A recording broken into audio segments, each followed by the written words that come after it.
It's actually not the best cup of coffee I've ever had. Maxwell House kind of, their extra caffeine stuff doesn't do it for me. I need to get back home and get some Black Rifle coffee or something. So the last time we did Coffee with David, we were talking about the movie Space Jam, and it was because of the Michael Jordan documentary. We're just kind of finding little parallels between films, and we're just kind of continuing on.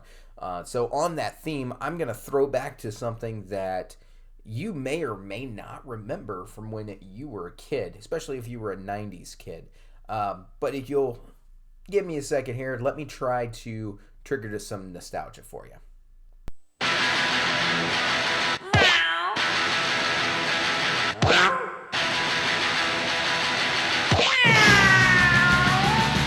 Yeah, so that was the What a Cartoon Show intro there. It was a show that came out about I think it was 92, somewhere around the emergence of Cartoon Network, and it was done kind of as a success or fail project that Cartoon Network started going through. It was kind of the brainchild of former MTV executive Fred Siebert. He kind of took over Hanna-Barbera at the time and just kind of blew it up when he had Cartoon Network. Now, that company was already failing.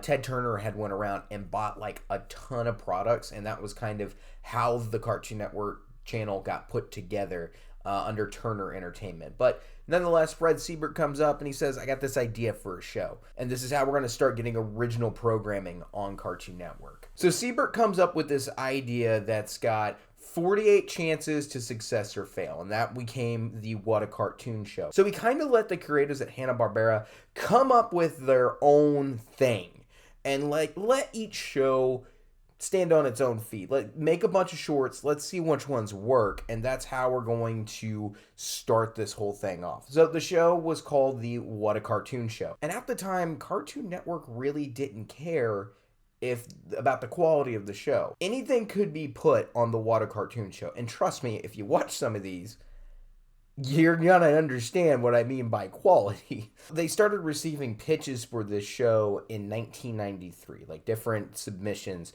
And there were like 5,000 of them trying to fight over these 48 slots of cartoons. I mean, that's a lot of people. And these were various different types of filmmakers. They came from different nationalities. They were different gender. They were different races. All sorts of a very diversified group. It had spread wild. Turner Broadcasting and Ted Turner said that they were kind of at an unprecedented phase where animators knew more about what a cartoon should be than executives. Imagine that. Siebert thought by throwing such a wide net out into the ocean of animators that he could pull in a wider and more creative amount of influence for all these people to come in. So it was really a really cool idea. And you know what? He got some pretty big names in the process. They weren't big then, but they would get big. And that's what we're going to kind of talk about today. The What a Cartoon Show and one of its bigger legacies. So normally when people think about the What a Cartoon Show, they think about the launch of some of the bigger name Cartoon Network original programming. You're talking about shows like Dexter's Lab, you're talking about Courage the Cowardly Dog, Johnny Bravo, and Cow and Chicken being some of the big names that got released out of this. And while the cartoon shows are a significant part of the legacy of this, you do have to understand that there were animators who were also part of the What a Cartoon Show who had different legacies outside of Cartoon Network. Some of them would become stars after. Some were already big-time animators around the world. And we're going to talk about 3 of them. The first one, you probably know him pretty well. Let me show you his most popular show. It seems today that all you see is violence in movies and sex on TV. But where are those good old-fashioned values on which we used to rely?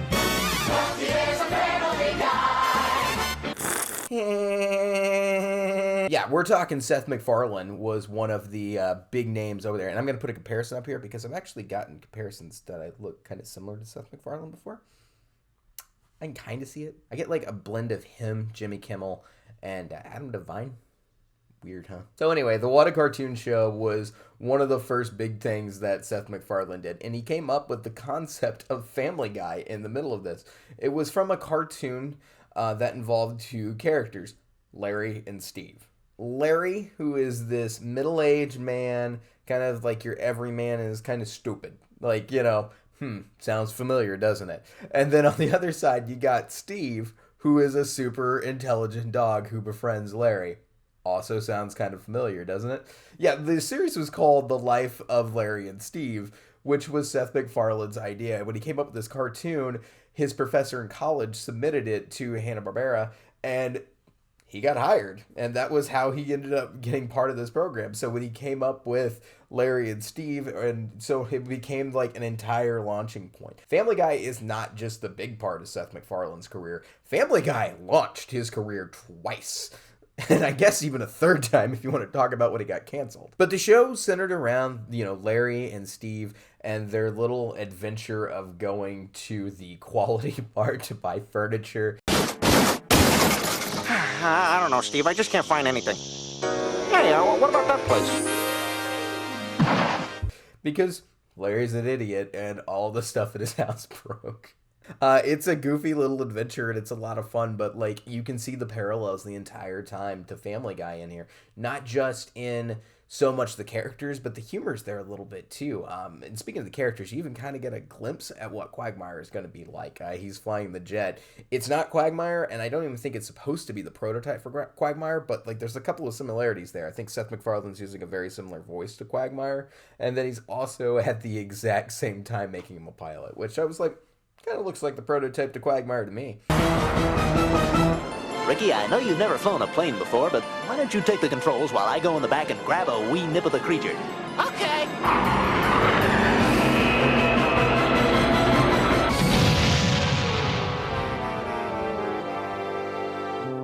My goodness, Ricky, look what you've done. Oh, heck, I can't stay mad at you. Come on, I'll buy you a licorice whip. So Seth MacFarlane gets a huge win out of this show by taking it and making it Family Guy.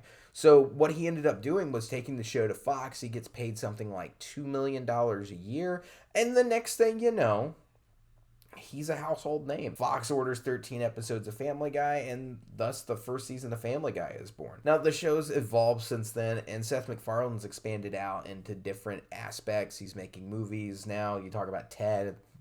I think it's A Million Ways to Die in the West. I forget the name of that movie. But, Seth MacFarlane's got a pretty expansive career. He's done The Orville, all different stuff. But it all pretty much emerged around the original conception of Family Guy. Super interesting, super cool. And thus began the ugliest day of my life. So the next one we're going to take a look at is a little cartoon called Help. It debuted in January of 1996 on the What a Cartoon Show, and it was made by an Italian animator. No, I'm not drinking espresso. Help! So Help stars a character by the name of Joff, and there's not much dialogue in the nature of this whole thing. In fact, it's a very, very funny cartoon without a whole lot going on. There's a little bit of screaming. It's mostly told through music and one poor little cat walking around with a speaker just in a ton of pain going, help, help, the entire time. And it's great. It's a wonderful cartoon. The cartoon is made by Bruno Bozzetto. So Bruno Bozzetto was actually already a known filmmaker when this whole thing came out. The What a Cartoon Show just happened to pick him up and his contributions. So when they grabbed him and he made Help, it was kind of no surprise that he made a really good one. But you might not know exactly who he is.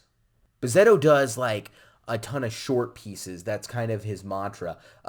He's done pieces that are mostly of satirical, political nature kind of thing. And it's even seen with his most famous character, Signor Rossi, or as we know him here in the States, Mr. Rossi. Now, if you're not too familiar with this character, he's kind of your everyman, might be the thing. Now, he's very much the Italian version of an everyman, and there's a lot of things to kind of take note of him on. So, like, one of his more popular ones is Mr. Rossi Looks for Happiness. And let's just play a clip from that so you can kind of get a feel for what we're talking about. Uh-oh, here he comes.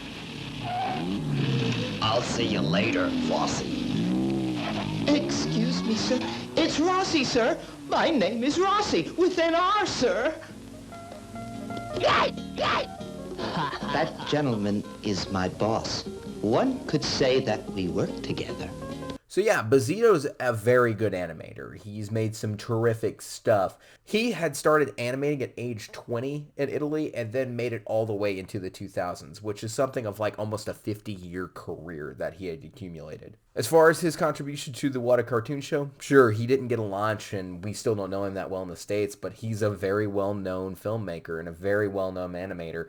And it's something that we probably don't even pick up on here in the States. It's a unique thing to get someone as foreign as him into our world and into our culture, so to speak, and you were influenced maybe by him as a kid. This is a really good cartoon, and to be honest, it's probably one of my favorites. This is so unique, it's so creative about this poor cat going through this nightmare hospital where no one is actually interested in helping the poor cat. And that fact, the moral at the end of the thing, or the lesson that he learns, is when he's hurt not to go back to the hospital. So I thought it was a great one.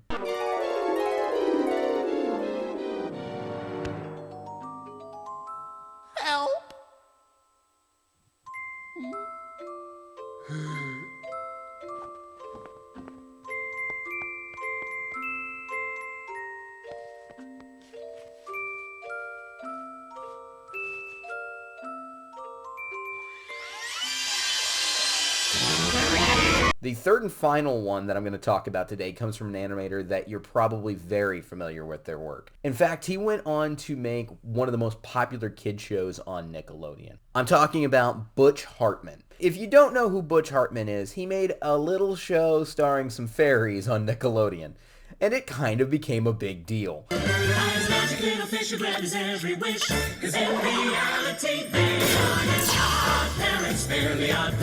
Wands and rings! Floaty crowny thing! Butch Hartman came on to Hanna-Barbera in the early 90s. He'd worked also with Don Bluth prior to that as an intern, so he had already had a pretty strong career. But he made a contribution to the What a Cartoon Show, and that was probably one of the better ones. Debuting in March of 1996, it was a little cartoon called Gramps. Did I ever tell you two rutabagas about the time I saved the Earth from invading aliens? No, Gramps. Why don't you tell us?